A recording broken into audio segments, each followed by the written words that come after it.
Thornhill Lake, Volusia County, Part 2. Reference is made in Part 1 to 2 mounds at this point.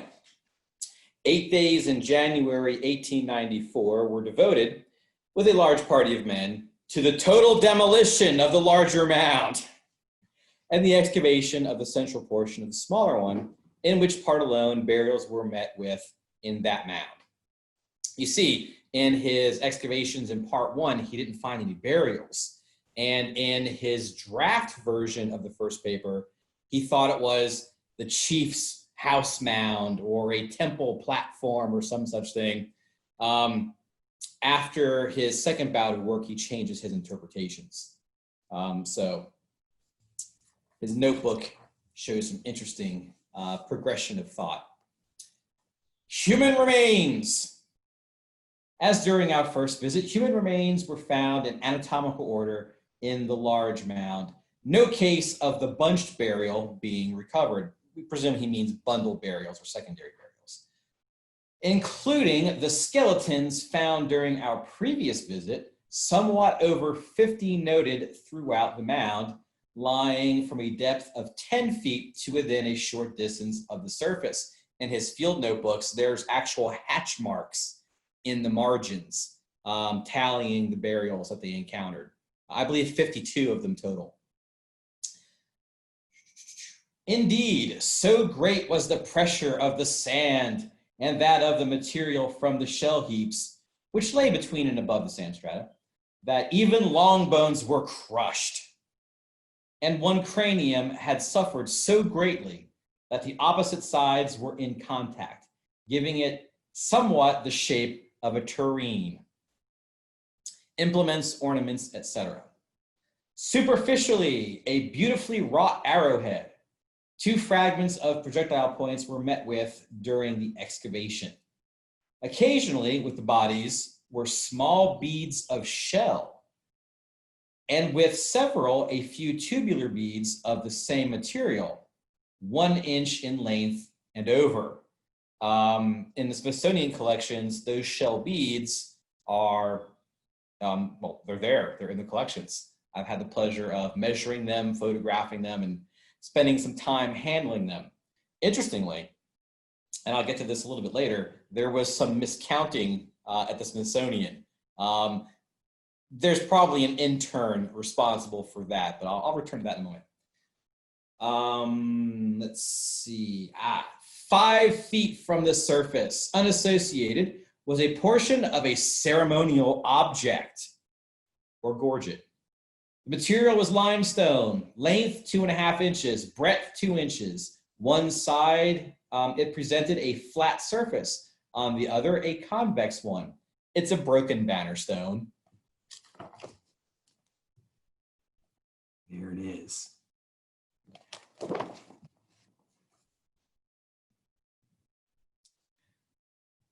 It was perforated longitudinally.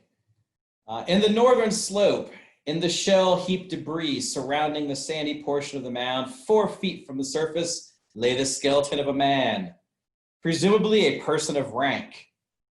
Great quantities of shell beads lay along the forearms from wrist to elbow. With them were occasional beads of polished rock, which Dr. E. Goldsmith has pronounced catlinite. Well, Dr. Goldsmith, they are in fact jasper and probably came from Mississippi, not the Minnesotas. At either wrist was a miniature example of the double-bladed axe in stone, variously termed gorgets, ceremonials, or banner stones. Between the blades was the usual perforation for suspension. These little gems were each 1.3 inches in length, with respective maximum breadth of blade at 0.8 and 0.9 of an inch, respectively. On the breast of the same skeleton, with many beads of catlinite and of shell, including some of the latter material, tubular in form and over 1 inch in length, endoscoidal beads of shell having a diameter of 0.7 of an inch, was a double-bladed axe of stone. I'm going to show you those objects. So there are the miniature banner stones, and then there's the larger one. Oh, and also with that same individual presumed of rank, a pendant made from the broken wing of a banner stone and a drilled shark tooth pendant found amongst the shell beads. So I mentioned that the Smithsonian had miscounted their shell beads. As I was there conducting my analysis, I think 2005, the person who was overseeing my work seemed greatly exasperated that a bag of shell beads numbering probably 2,000 or more was cataloged as one. So one bag of shell beads, not one shell bead. And interestingly, these shell beads were really small, really thin, and consisted of both marine and freshwater species of shell. That was pretty interesting to have found. Okay. Near the neck of the skeleton with beads in great profusion were the disintegrated remains of a small stone ceremonial. We never found the small stone ceremonial that had been degraded. With them lay a pendant ornament of polished stone perforated at either corner of one side, while the opposite margin curved slightly upward and inward.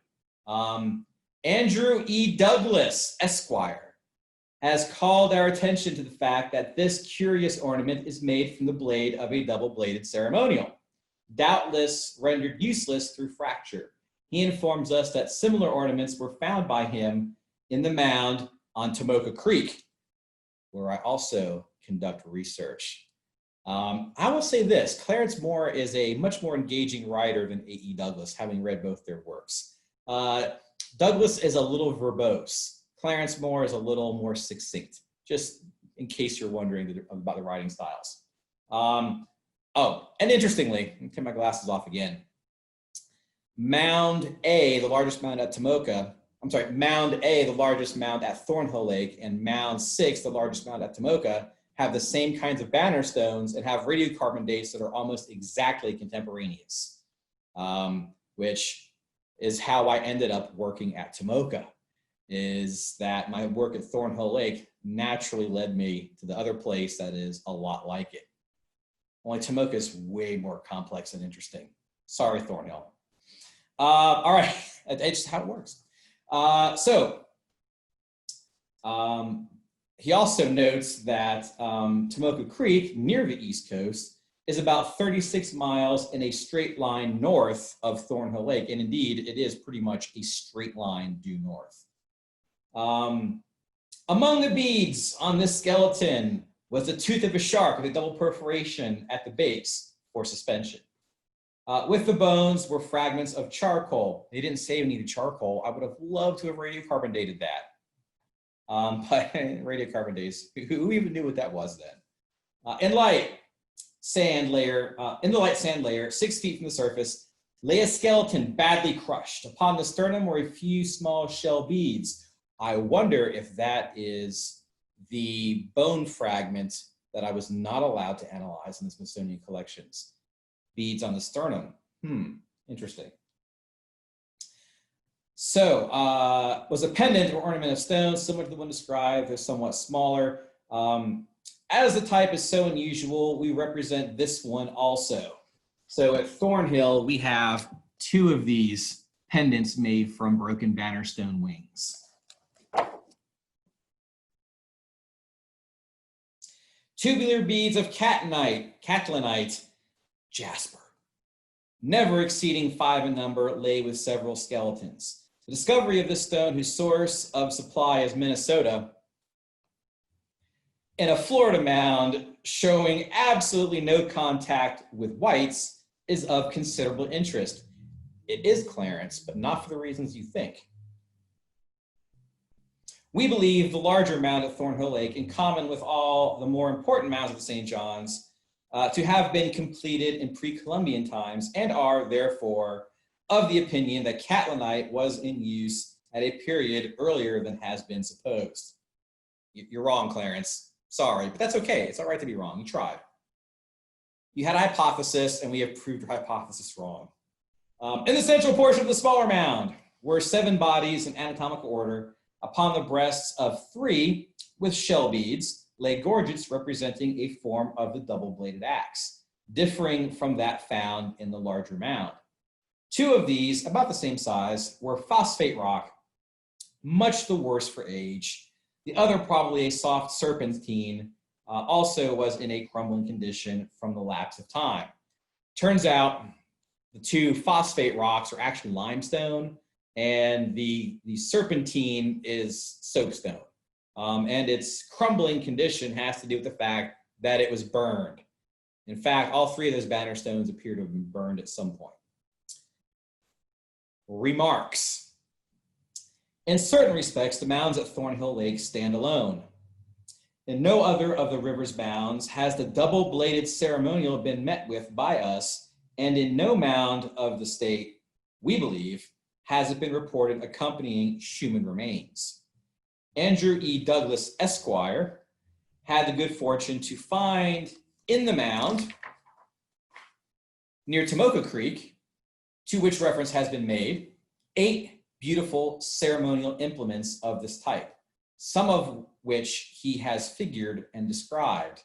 In fact, the types of banner stones in Mound A at Thornhill and Mound 6 at Tomoka are identical. Southern ovates and Wisconsin winged banner stones, like spot on the same artifacts. Another feature worthy of remark is the absence in these mounds of other implements of stone. It's like, I mean, he found some rude arrowheads or lance points. But he goes on to note, one would at least expect hatchets and projectile points. It's like, well, I mean, you kind of found some, Clarence.